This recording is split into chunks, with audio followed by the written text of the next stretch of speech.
লাহু আহাদ আল্লাহু সামাদ লাম ইয়ালিদ ওয়া লাম ইউলাদ ওয়া লাম ইয়াকুল লাহু কুফুয়ান আহাদ।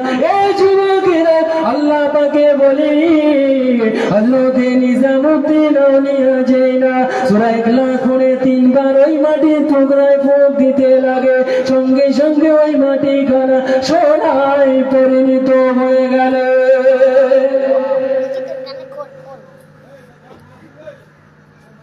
মাটির টুকরায় ফুঁক দিলেন, সূরা ইখলাস পড়েছে, সঙ্গে সঙ্গে মাটিখানা সোনা হয়ে গেল।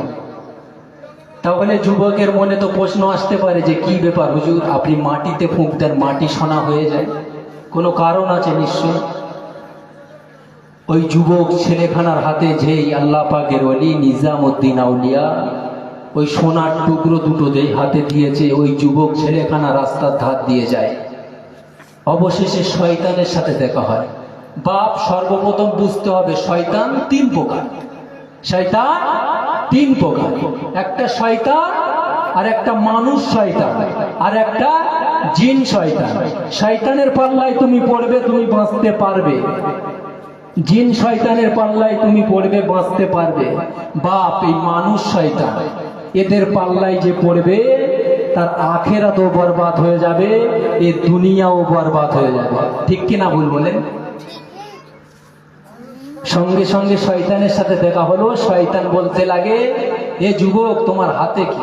বলে সোনা। তা বলে কোথায় পেয়েছে? বলে আমার বাড়িতে কিছু নাই, আল্লাহর ওলি নিজামউদ্দিন আউলিয়া হুজুর সোনায় ফুঁক দিয়েছে, সোনা মাটিতে ফুঁক দিয়েছে, মাটি সোনা হয়ে গেছে, হুজুর আমাকে দিয়েছে। বুঝে আসছে? আমি বোঝাতে পারছি?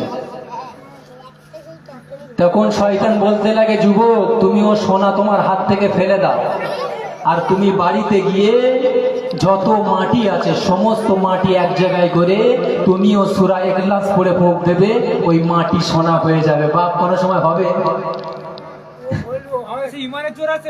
অবশ্যই। মুসলমান ছেলেমেয়েরা, আব্বারা, যুবকেরা, এ আমার পাকে প্রেমিকেরা, আল্লাহ পাকে ওলি দরবার থেকে ওই যুবক ছেলেখানা সোনা নিয়ে গুটি গুটি গুটি গুটি পায় বাড়ির দিকে রওনা দেয়। হঠাৎ করে শয়তানের সাথে দেখা হয়ে যায়। শয়তানের যুক্তি পড়ে ওই যুবক ছেলেখানা সোনাখানা ফেলে দেয়, আর বাড়িতে গিয়ে বিবিকে বলতে লাগে, এ আমার বিবি, বাড়িতে যত মাটি ফেলা আছে সমস্ত মাটি এক জায়গায় করো, কেননা আমি সূরা ইখলাস পড়ে ফুঁক দেব, আর সঙ্গে সঙ্গে ওই মাটি কানা সোনা হয়ে যাবে। এই যুবক